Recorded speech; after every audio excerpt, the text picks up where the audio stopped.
Morning, everyone. Focus Daily. As usual, I'd like to begin this show by giving to the God of Abraham, Isaac, and Jacob and all his glory in the name of Jesus Christ. It is through him that I am being sent with this truth to the world as a chance for redemption for all, including myself. Canaanite Invasion. Previously on the Focus Daily Show, we spoke about Walter Plecker, the Department of Health, and of the birth certificate institution. With this birth certificate institution, the company, the pillagers, the pirates, were able to collect identities of the Afro-American, the indigenous children of God of this land, whom this land rightfully belongs to as a birthright given to them by God. And once these birth certificates were introduced into the fold, they were able to sell those identities along with other legal documents such as the Dawes rolls. They were able to sell those identities to immigrants, allowing them to replace the indigenous people. Most of these immigrants coming from the Eastern world, Africa, basically. All of that over there is Africa. And they didn't have names. They had names like Gorbachev and other Russian names. I don't know. But due to the Dawes roll, birth certificates, and vital statistics, which shortly followed the Department of Health, they were able to acquire massive amounts of identities to give to these incoming Canaanite immigrants. Hopefully that makes sense. I'm trying to make this as simple as possible. But let's read a little bit into this immigration. Let me give y'all a couple of minutes to check out the photo selection that I put up.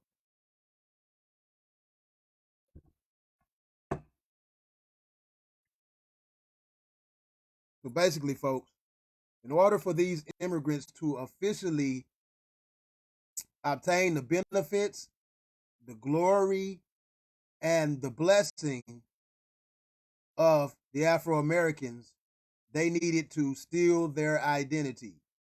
And still to this day, identities are being stolen. People are coming up missing. And the Holocaust of the African, excuse me, said that wrong. See, look, they even got me. The Holocaust of the Afro-Americans is still in official effect. All right, let's get into it.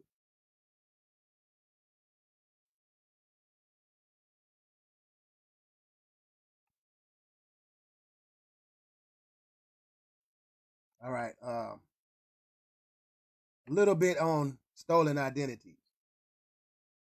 IndianCountryToday.com. Paying to play Indian, Afro-American. The Dawes roll and the legacy of the $5 Indian.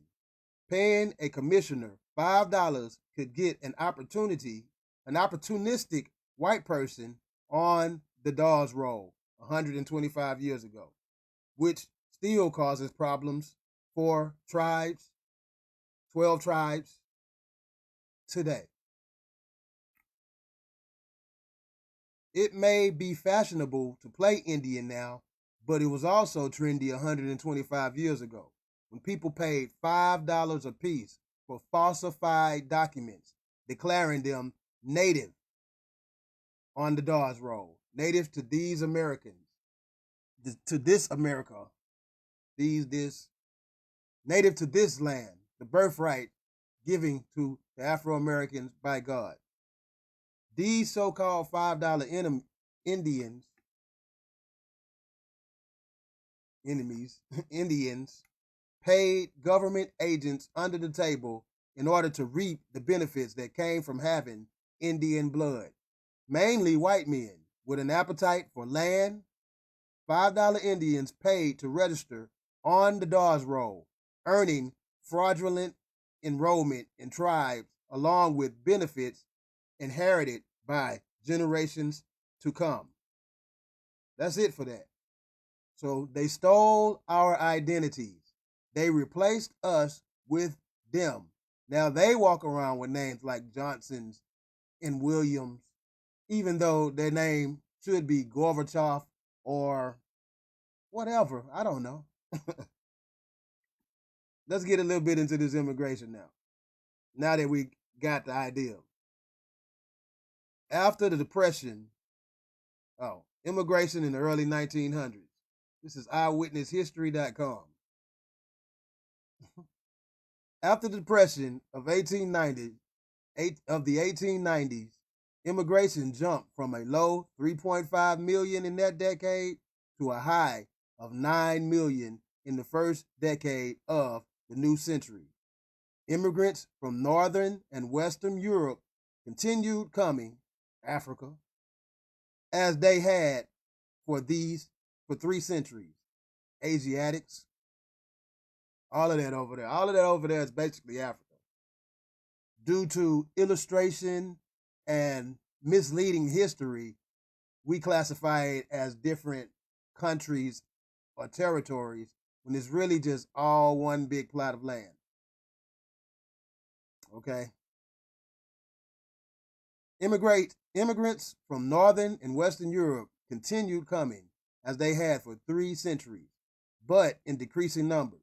After the 1880s, immigrants increasingly came from Eastern and Southern European countries, as well as Canada and Latin America. By 1910, Eastern and Southern Europeans made up 70% of immigrants entering the country.